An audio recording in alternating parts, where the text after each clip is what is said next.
Hey there, welcome to the Vaults Remastered, a story of converting a 5th edition Dungeons & Dragons game into Pathfinder 2nd edition remastered. That's what I'm doing. I'm taking my Vaults homebrewed setting game world based upon D&D's Underdark, based upon Pathfinder's Darklands, and I'm taking it from its original 5th edition format and moving it over to 2nd edition Pathfinder, the remastered rules, which just released about 2 weeks ago. Today's episode is going to get into ancestries and going about remastering those. If you don't know what an ancestry is, it is D&D's races, right? In D&D, you got a race, you got a sub race, like you got an elf, and then you got a wood elf. In Pathfinder, they're called ancestries, and instead of sub races, you have heritages. So what I'm going to do is I'm going to take one of my 5e homebrewed versions of a Svirfneblin race that is a deep gnome, and I am going to turn it into a brand spanking new ancestry known as the Gnishiho. I'm going to go through the process. I'm going to talk about what I'm doing, how I'm doing it, why I'm doing it, and then give you some tips and tricks and tools that you yourself can use if you're considering remastering your game. Show you what stuff that messed me up, what not to do. So if you're interested, go ahead and like the vid. Go ahead and make some comments below. Subscribe to the channel. Grab some popcorn, whatever. This is going to go probably a good 30, 45 minutes easily today. And that's not even going to be all of it because I want to get into the weeds on this. I want to make this ancestry, not just talk about making it. So let's go ahead and get started. So our objective, as I just said, is we're going to take a 5e gnome with the Svirfneblin subrace, and we're going to turn it into a Pathfinder 2nd edition Svirfneblin, which does not exist. Spoiler. But we're going to make it exist, ancestry and heritages. The versions of the two creatures that I'm talking about are shown here with the deep gnome from 5e over here on the left, and then you've got your gnome, umbral gnome over here on the right from Pathfinder. So just looking at these two stat blocks side by side, you can see some similarities, but you can sure see a lot of differences. So let's take a quick peek, shall we? Over here on the left, you've got the 5e Deep Gnome, which comes from the Elemental Evil Player's Companion. This was back in about 7 years ago, I think it came out. But you can see that these deep gnomes are intelligent and dexterous were their two main stats that were increased. If you look over at the Pathfinder side, there are gnomes who are fey-based creatures. And then there's a heritage known as an umbral gnome, which is thought to be like a shadowy fey type of creature. They are seen as high constitution and high charisma and weak overall, low strength. So right immediately out of the box, you can see there is a discrepancy between the vision for these two types of gnome. Now, my version that I've been using has been based upon the 5e one. But as I'm considering this remaster, I gotta plan for this, right? Because if I'm going to be calling things a gnome, should I be matching the 5e gnome or the new 2e gnome? Good question. Alignment. There is no more alignment in Pathfinder. As I understand D&D, when it does its revamp or whatever they're calling it for next year, they're, I think, probably getting rid of alignment as well, but I don't know that for a fact. But I do know for a fact Pathfinder doesn't have it, so you'll notice there's no mention of alignment whatsoever in Pathfinder's version. Then size, they're both small-sized creatures. Speed, they both have 25-foot movement speed, which is actually slow in D&D terms because D&D normally, most of your races have a 30-foot movement, but in Pathfinder, 25 is the stock movement speed, so that is average movement. Then Deep Gnomes, right out of the gate, get superior dark vision. Now, this is where things start to get really wonky because the gnome in Pathfinder has just low light vision, so they can't see in the dark. But the Umbral Gnome, its special ability, if you go with this heritage, so in Pathfinder terms, you choose your ancestry, gnome, and then from your ancestry, you have a list of heritages, or subraces if you want to think about it. That way, you choose the Umbral Gnome, and you get a deep, dark, living, cave dwelling, shadow fae based gnome known as an Umbral Gnome. And they have dark vision. So that's the one way, or that's the how you get the one-to-one alignment. You have to be a umbral heritage gnome versus the deep gnome. Then gnome cunning and stone camouflage are two abilities that the stock Svirfneblin get just for picking Svirfneblin at level 1 character creation. In Pathfinder, you do not have either of those abilities right out of the gate. In Pathfinder, when you do choose your ancestry at first level, you do go pick a feat, so you can get something equivalent to one of these two, stone cunning gnome cunning or stone camouflage, but you don't have to take stuff like that, and you have more options of taking other things. And there's not necessarily those specific feats in Pathfinder's game, which that's a whole nother potential problem as you're doing this conversion. But just so straight out of the box, you're going, wow, this D&D version is a little more powerful. Not yet, right? Not really, because I'm going to get an ancestry feat over here. They will have one additional ability. Okay, so let's say I took some sort of gnome cunning over here. Well, then I wouldn't get the stone camouflage. Okay, I'd have to level up to get that later. But that is something to be aware of, that, when you're trying to convert from one system to the other, D&D's races from level 1 character creation generally have more abilities than the Pathfinder races do straight out of the box at level 1.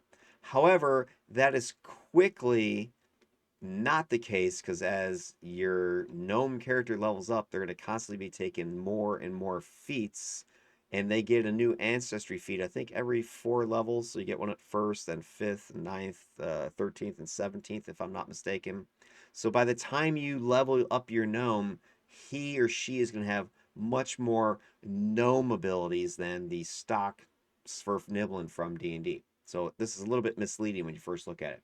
Then the Svirfneblin in the Elemental Evils Player's Handbook was also given a optional feat that you could take to make them more Svirfneblin-y, and that is the Svirfneblin magic. And the way the feat system works in D&D is that at every 4 levels you can choose a feat, or you can do a stat bonus boost. You can boost your strength or intelligence, whatever. So if you're playing with the feat system and you wanted to take Svirfneblin magic, you'd have to wait till level 4 to grab it. Okay, so that's what this is talking about here. But for Pathfinder, right out of the box, you've only got dark vision, and then whatever you pick from your ancestry feat. Okay, so that's what's going on there. So there's a lot of discrepancy immediately. All right, now let's continue. Now, what have I done? I'm not playing with either one of those versions, but what I am doing is I took the 5th edition version along with this optional feat, and I created a vaults specific version of my Svirfneblin. So I have most of the stuff you saw from the D&D stat block over here, the intelligence and dex boost, the size, the speed, the dark vision, the gnome cunning, and the stone camouflage. And I threw in the Svirfneblin magic right from the get-go, but I split it up into different level ranges. So at level 1, you'd get Disguise Self, level 3, Blur, level 5, you could do non-detection. So I had this progression, because one of the things I always hated with D&D is that your race only mattered really at creation. You would make your character, you'd get some stuff, and then that was it. You wouldn't get anything else. Your race didn't matter past first level for many of the different options you picked from. And then this optional feat, I was like, well, why is it optional? Shouldn't most Svirfneblin have this magical innate ability? So I just gave it to all my Svirfneblins right out of the gate, right out of the chute. So that's what you're seeing with mine. But I did temper it by making it so that you had to level up to get more and more abilities. And this is just something that I notice as you go and you look at D&D's monsters, right? Like if you look at the Svirfneblin in the monster manual, you'll see it has all this stuff already. But then whenever they take these monsters and make a character class out of them, suddenly it doesn't have those abilities anymore. A classic example that's like the Aarakocra, right? Aarakocra, they can fly as a monster, but if you play one, you can't fly. Huh? Dorgar, right? They can size shift. They can become giants or I think small sized or whatever, but the player characters can't. So whenever I was looking at that, I thought, well, that was stupid. Why can't your player characters do that? Now maybe not right away, but you see what I did. I'm like, Svirfneblin have magic, so they get it. Now, this might say, oh, that's overpowered or whatever. Well, maybe, but it depends on what your game is that you're playing. My game, the Vaults, is very grimdark, right? It's survival based. You're limited resources, so the characters needed to have more than your sort of typical just power that you'd find from some, the player's handbook or whatever. So that's why it wasn't a problem for me to give this to my PCs. All right, let's continue. So what's going on? So here are the observations. I've already stated a couple of them. So observationally, from doing that analysis there, generally speaking, this isn't just the Svirfneblin, but generally speaking, if you look at fifth edition's Underdark race subrace options, for at least my game, and this will depend on your game, they're generally too weak. They don't get those cool abilities, those signature powers. That's what I also mean by they're generic, right? They're just kind of plain. Like, why are you not giving them their powers that you have like in a monster manual? Why is a Joe Durgar from the Underdark cooler than my Durgar, the player character? Right? Doesn't make any sense. He's growing giant size and I can't. Lame. Uh, my homebrew stuff I have heavily adapted for my setting for the reasons I already outlined.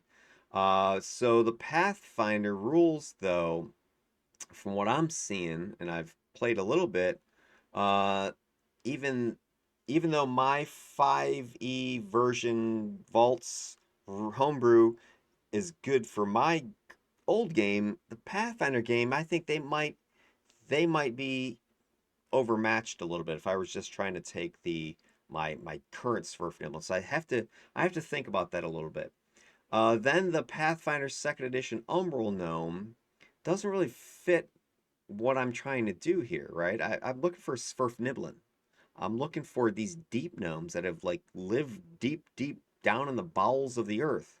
I don't want just some dude who lives in a cave and has dark vision. That's lame. So it doesn't really fit, and it limits my PCs because if somebody wants to play a Svirfneblin, that ancestry is a heritage, an umbral gnome, and then you're done. There's no other options because all the other heritage options you have are more surface dwellers. Because when Pathfinder's creating their game, they're creating their game for an entire potential planet. They're not creating a game for Darklands, and they don't have a Darklands supplement out that I can use. So I need to create my own. And then the other issue is that there's no simple one-to-one conversion. I can't just take the 5e version that I was just looking at, whether it's my homebrewed or the one that comes out of the box from the Elemental Evils Player's Companion, and just go, oh, I'm gonna make it a one-to-one Pathfinder. You can't do it. Pathfinder has all those ancestry feats, which we haven't even looked at yet. But if you don't know anything about Pathfinder and the character creation method, every time you level up your character, you're choosing feats, you're choosing powers. They can come from your class, they can come from your ancestries, they can come from just general skill feats, whatever. You're grabbing new stuff every single time you level up, and this allows you to make a lot of variation and customization of your character. You don't have that with the 5e stuff. You get those two or three things, if you're lucky, depending on what race you pick, at level 1, and then you're done, right? So even my homebrew, I made it so that you got a little something something at first level, third level, fifth level, kind of mirroring what you'd see with like a tiefling as an example. But that's it. I don't think there's any race in the D&D game that gets something beyond fifth level. I think that's it. Pathfinder, not true at all. You're getting ancestry stuff throughout your career. So I have to factor that in here. So the Pathfinder stuff is way more customizable. I need to have something that matches it. And my stuff, even though that is customized from D&D Basic, it's not good enough either. So those are the problems, right? So what we want to do, or what I was hoping to try to do, is I need to retain my homebrewed flavor, right? I have this idea for the Svirfneblin. Here it is. And I want to use this basic concept with the lore that goes with it and turn it into a Pathfinder version that'll work with the remastered rules. The other thing I want to make sure is that this ancestry I'm creating is distinguishable from the Pathfinder gnome. The Pathfinder gnome is a Fey-based creature from the first world, and I don't know all the the mythology behind all that stuff, but essentially what I understand is the first world is kind of like the Feywild. It's like the first world or whatever, the world that was created by the gods to, I guess, get things going or test out whatever builds, if you want. I guess we want to think about it that way. But anyway, these gnomes are like refugees from that place. This ancestry I'm creating, my Svirfneblin, are more D&D-ish. They're more earthy, stony versions.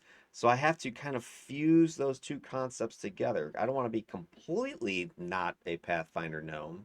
I still want to do the Fey concept, but what if they're Earth Fey? They're Stone Fey. So the way in my game Fey is elemental, it's the four, basic elements. I guess six elements with Pathfinder now.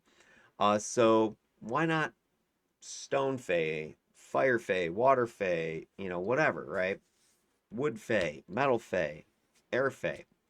Kind of that's the concept that I have going here. So these gnomes would have gravitated, no pun intended, to the depths of the earth for various reasons and to essentially bring light to the darkness down there.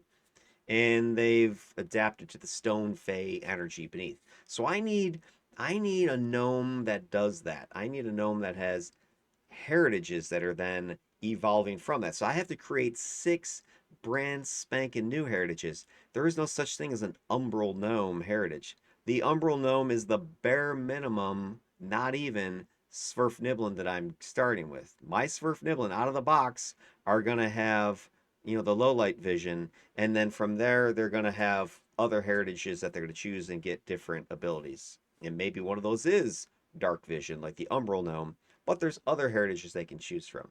So that's kind of one of the major rethinks I'm going to have to do here.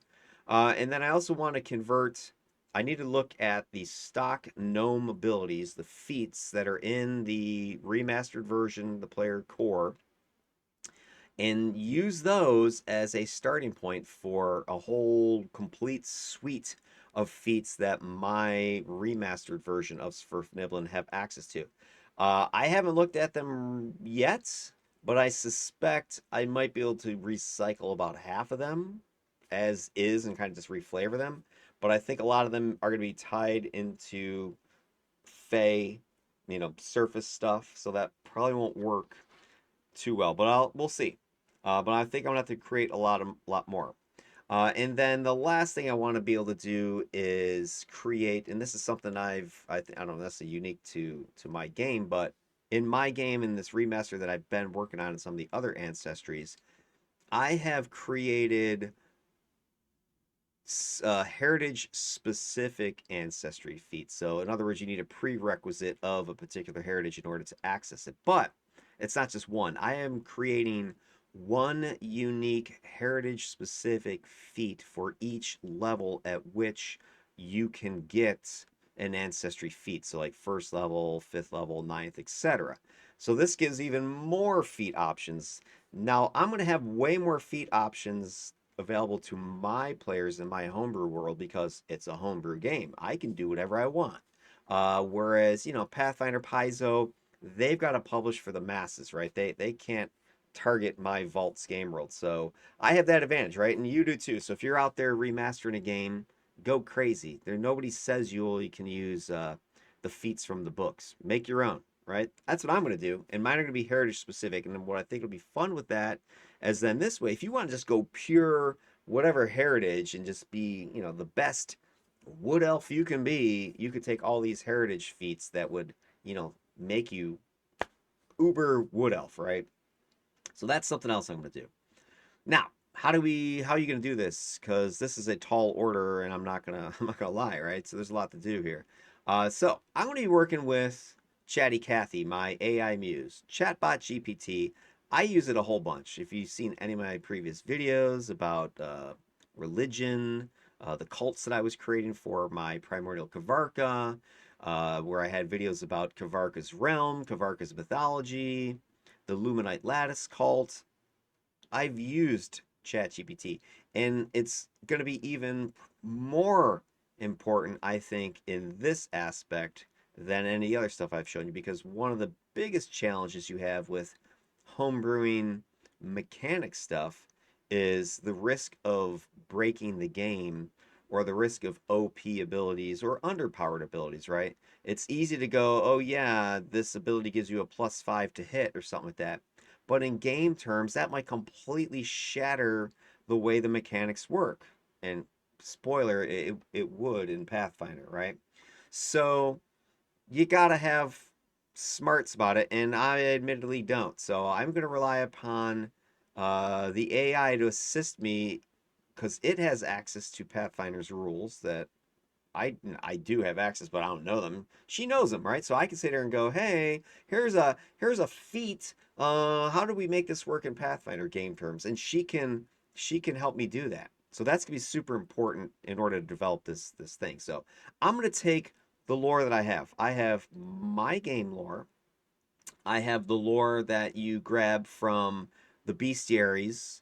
Pathfinder Bestiary has a section about deep gnomes. You go to the monster manual from D&D. You've got stuff about deep gnomes. You can go online and look at wikis and stuff and get the culture and the last 50 years of D&D resources or stories about deep gnomes. You can take all this stuff and feed it to Chatty Cathy here. This is everything I know about Svirfneblin. And admittedly, my version of Svirfneblin is slanted a lot more heavily towards D&D, but I'm going to try to swing the needle a bit towards Pathfinder while I'm doing this. And then I'm going to give her the mechanics. I'm going to say, hey, here is what an Ancestry should look like mechanically. Here are what feats should look like. Give her example feats from the gnome as a method, right? And then I also have a guiding template I'm going to use, which I've used, and again, in some of my previous videos, I'll take a list of bullet points that I'll say, Cathy, you need to target these, and I will give her specific questions that allow her to flesh out a particular topic. Sometimes this comes from Pathfinder based stat blocks and such, like the settlement stat blocks I was using, the organization stat blocks I was using, but most of it's coming just from my own thought process Q&A stuff as I look at examples from the published works or just going through my own game. I'm like, what do I want to know about the ancestry for my game? Again, this is your game. You can do whatever you want. You can make it as complicated or as simple as you want. So I'm swinging at this thing as hard as I can, and I'm going to use Cathy to help me. Once I've got all this information, I dump it into her. I go click go and let her spew.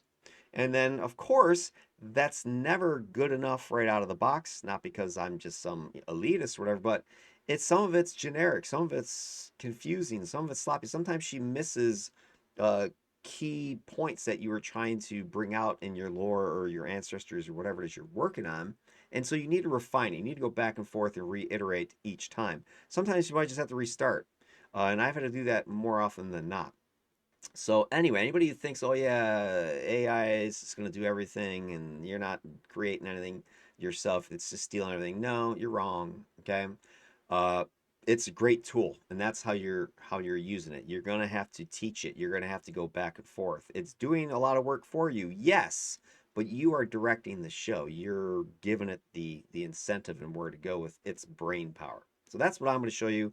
That's what I'm going to do. So let's dig even deeper. Let's go. So here's what we've got: the Gnishiho ancestry, the overview, and this is my template. This is what I am feeding into Chatty Cathy, and I am telling her, hey, Cathy, I want to create this new ancestry known as the Gnishiho.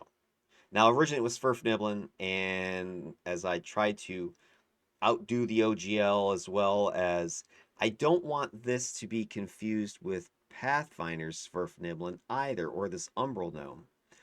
Because Pathfinder, as I understand, is actually going to be coming out with a Darklands supplement. maybe in the next 12 months or so. It's too late for me in my game. I'm not going to wait that long. But eventually they're going to come out with some sort of Darklands based, update to the game.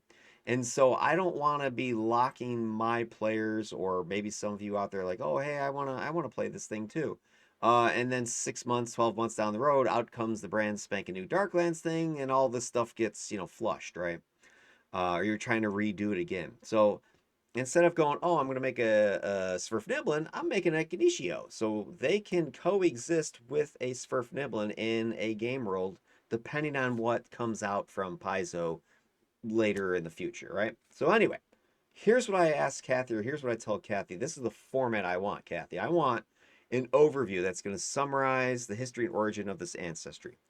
I want a section about the mannerisms and perceptions. This is the you might or others probably statements that you've seen in the official books. Let me pull that up real quick. All right, here we go. This is from the player core, the remastered version. So here's the gnome entry, right? This opening paragraph is that overview I was just talking about.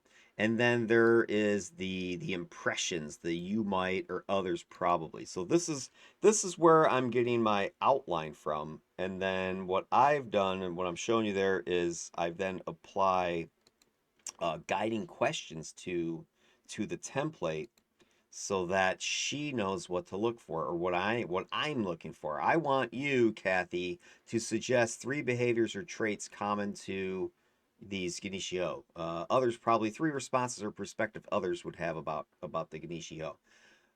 Physical description, how the ancestry appears, right? Society, how members of the ancestry gather, live, work, interact. Beliefs, their religion, their deities, their philosophy. This is where the alignment used to be. It's now edicts and anathema, so this is updated here. And then names. They have a section about naming, conventions, the reasons for the names. Kind of gets into cultural stuff, sample names, male, female, gender, neutral names, whatever. You can have Kathy look for this stuff and spit it out. So I give her the lore, right? All the information I've got from all my different resources. Hey, Kathy, here's what I know about Svirfneblin. Boom, boom, boom. Here's my game world. Blah, blah, blah. I need you to create an ancestry that fits this template. Pow. I need answers to these questions. What do you got? What do you think? She then generates responses. Okay. And what I would suggest if you're going to do this is actually don't take that huge of a dump, shall we say, with your stuff. Don't just dump all this lore and dump all these questions. She can get lost, or you can get lost. Um, you can do a lore dump, or maybe a partial lore dump, and then do a section at a time, right? So give her maybe the D&D lore or the Pathfinder lore, and then say, can you give me an overview, a summary of their history and origin based upon the information I just gave you? She'll give you a paragraph. Then you could maybe grab lore from a different source and say, hey, how would this fit into that? She would then revamp this particular overview. And then you could take out, well, in my game world, this is the case instead of that. So for instance, in the my Svirfneblin, my Gnishiho, I would say, in my game world, my gnomes did not originate from the first world. Or maybe they did, but they're not surface fae who happen to, whatever. They are stone fae. They are stone elemental life force based creatures. They are influenced by stone. They have been in the earth. They're like the cousins, if you will. So if you look at gnome, and then you have like, wood gnomes might be your typical forest gnomes. Then you got these earthy gnomes. They live down in the depths, right? So that's how I would then correct her and say, well, what effect would this have on their history and origin if this was true? And she will revise, she will reiterate based upon your questions and your suggestions and the extra information. And then once you kind of get something going with her like that, you can then go section by section. All right, let's talk about mannerisms, perceptions. How might others view you? What are the top 3 things somebody else might think about you? Right? And she'll give you some ideas. Pow, pow, pow, and you can again revise, keep going with it back and forth. And so as you get more and more of this information, this isn't going to be done in 30 minutes. This is going to take you hours, perhaps, maybe longer, depends on how much lore you're able to provide from the get-go. But then once you've got that that lore part of your new ancestry, then you want to move into the official stats, the mechanics. And again, if you look at the way this is in the rule book, let me pull that up again. There we go. So this is from the core rule book, right? You've got this little sidebar part, the mechanics, hit points, size, speed, etc., the attribute, the boosts, the flaws, languages, traits, blah blah blah, low light vision. Those are all the heritages over here. So you've got all this information put into a mechanical format. Here's where I think Kathy's really good because I'm not versed enough in the game to sit here and say that, oh yeah, here's how it should definitely be, right? I'm pretty good at getting the lore together. I can think that stuff up all day long. But then kind of the mechanical stuff, it's hard to figure it out without having a lot of game experience, playing the game for like a year or two, right? But I think the AI system speeds the process along because she, even though she hasn't actually played the game, does have access to all the rules, and you can ask her to evaluate it based upon other published stuff. So you can sit here and feed in. Here's what and this is what I did. I said, here's what the gnome looks like. Here's what the dwarf looks like, whatever, right? I can give those reference points and say, all right, my Svirfneblin, my Gnishiho, I want it to kind of be like this, but more also like those influences. And she can come up with great mechanics like this. Or you can just say, hey, based upon the lore that you've been provided, those several paragraphs, propose a stat block, right? And then she'll actually go through and go, well, these things are supposed to be inventors and gem magicians and everything else, so they should have a boost in whatever, right? So intelligence, maybe they're crafty with their dexterity, blah blah blah, etc. So this is then the generic stat block I will feed her. I will say, listen, I need you to make a stat block that gives me the rarity of this creature in my game world. A lot of times I know this, hey, Svirfneblin would be common in my game world, whereas if you were playing a surface game world, Svirfneblin would be rare, right? So it depends on your specific setting. Hit points 6 to 10. That's the generic range for most creatures of Pathfinder. Smaller, medium is most creatures are that. Speed 20 to 30. There again, there's your range. Ability boost, you get 2 plus a free one, and you get 1 flaw. Or there's the variant rule where you can just take 2 and no flaw. So you either get 3 and a flaw, or you get 2 and no flaw. Your choice is kind of 6 of one, half a dozen of another. Anyway, I usually go with the 2-1 personally. I go with the 3-1. I go with the flaw. I like the flaw. Okay, sorry, I like a flaw. I think it makes sense, but whatever. You don't want to play that way, then don't. Languages, everybody pretty much in my game world is undercommon, not common, and then something else based upon their ancestry. So the Gnishiho would know gnome, they'd know gnomish. Traits, humanoid, and again, potentially others, depending on where they came from. So maybe my Gnishiho have Fey. Maybe they got elemental from the stone stuff. Abilities, this is where I start to divert from what Pathfinder would traditionally do. As you saw with the Pathfinder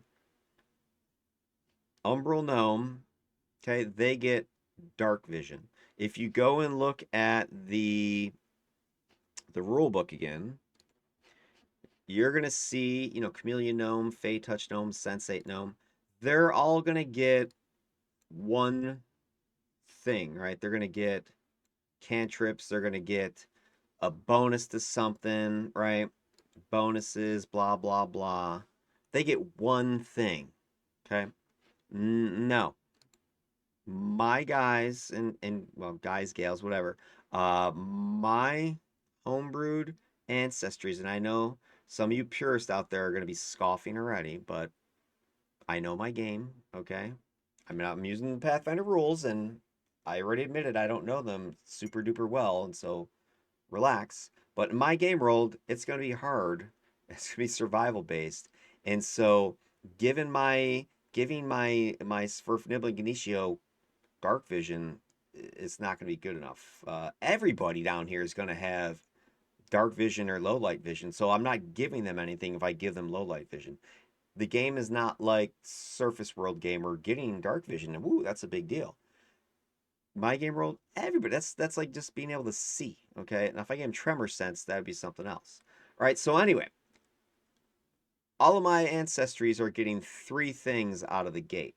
One of them is usually that vision, right? So I'm already checking that box. Low light vision, dark vision, right? Maybe there's a form of tremor sense or keen smell or whatever, right? Blind sight. And then I get a couple other things. Now, I'm not gonna nothing will be game breaking. It's all mostly flavorful stuff. Okay, so hopefully you'll see what I'm talking about when I present the final version of this, or when I generate the final version. So this is the big difference right here as I convert from 5e. I'm using that more 5e tradition of getting more early than the Pathfinder version of growing into it. So that's the big, change up here. But everything else is pretty much Pathfinder-esque. I'm not doing anything that you wouldn't see in a typical Ancestry out there. Okay? But this one I'm a stickler for. I'll fight you for it.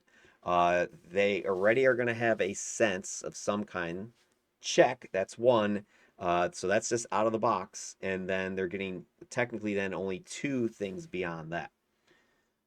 All right, so that is the stat block. Then I give Kathy the requirements for the heritages. So this is what I then say to her. I say, listen, I want to build some heritages, some 6 unique heritages, and they're each going to give an ability that's unique, flavorful for that particular group at first level, and it's going to be a distinguishing characteristic. And it could be based upon the environment they're growing in or living in, although that gets a little bit too old because another problem you see, or at least I had, is that most of the Pathfinder official stuff, the heritages were geographically based, environmentally, right? Ecologically, right? You had cave version, you had Arctic version, you had forest version. Well, in the Darklands, in the Underdark, in the vaults, the environment is pretty static. It's stone, right? Yeah, it's colder, it's damper. There's no light, so it's pretty confined. There are some variations, of course, but not enough to sit there and say I've got an Arctic subterranean and I've got the forest sub. No, it doesn't make any sense. So because I'm already condensing things down geologically, geographically, ecologically speaking, can't really use that too much. So instead, most of my heritages are going to be based around cultural, behavioral, training kind of background. So you have a family heritage of being, miners or something like that. And there's a lot of, I don't want to say inbreeding, but, let's say it's a Duergar ancestry. That might be the case where you're very clan focused. So you're not going to have the same, genetic background as a different clan that focused on, riding the giant spiders around. So that's where I focused my heritages on. I asked Kathy to base it upon that mythology, right? And I said, hey, what would be 6 variants, heritages that could explain the differences between different groups? So it wasn't just ecology. And then once I had this list of heritages, I worked with Kathy similarly to my other steps there, coming up with a thematic title, of course, like Umbral Gnome. That's kind of lame, isn't it? I mean, Umbral's okay, but like Cave Elf? Cavern Elf? Whatever they call it. Come on, guys. Come on, Paizo, get with it. Something cool, something, grabs you. And he's like, yeah, I want to play one of those. A cool pick, of course. I've been using the heck out of Dolly, not the sheep. That'd be sick. Dolly, as in the AI art generator, DALL-E. It is another open AI product. It's a artificial intelligence, prompt-based conversational tool. It's built into ChatGPT 4 now, so if you pay for the ChatGPT 4 version like I am, you get access to Dolly, at least a limited use of it. But I am using the bejesus out of her, or him. I call Dolly's a him, Chatty's a she. I don't know. It just works for me. So cool picks, right? Need something cool. Because I'm not, this isn't for me, right? This is for my players. This is for you guys out there in YouTube land. You want to see and hear something cool. You're like, yeah, I want to play that. You don't want something lame. And then the description. What is this heritage about? And then the heritage power, the ability, something that's appropriate for first level, something that can be built on. And this is my other key thing here is that I wanted to make my heritage feats um, stackable, I guess. So you get this first level thing, whatever it is. Maybe it's some aura, but then later heritage feats within your heritage could build upon it, where the aura gets a different color, a different range, a different effect, whatever, right? It starts shooting spikes out of you or something like that. So if you choose a heritage and you get this kind of cool basic feat that goes with it, and then you're like, yeah, I want to go, I'm going all in on that aura thing, the aura Gnishiho, then each time you get an ancestry feat, you could just select those particular heritage feats that stack with that core ability. And so I found that a really effective, cool way to, at least in my opinion, was cool. My players haven't seen them yet, so I don't know if they're going to think it's cool. But then I've got the traditional range of stuff, right? Maybe a different type of weapon group that you can master, different skill sets, whatever. I've got a lot of that basic traditional feats out there as well. But I really wanted something unique, something interesting, something that was homebrewed that you can't just find this in the player core because the player core, as I've mentioned, nothing wrong with it, but Paizo's creating for a whole world. I'm creating for my world. I can do whatever I want. I've said that as many times, a whole bunch of times, and that's mostly for you guys out there that are thinking, well, I don't know if I could do this. It's your world. You can do what you want, right? So go for it. Take a swing. All right. So anyway, there you go. And then the feats themselves, ancestry feats. Here's my breakdown. And when I was coming up with this would be equal to the number of feats that are in the current game pre remaster. So the remaster came out and kind of pared some things back a little bit.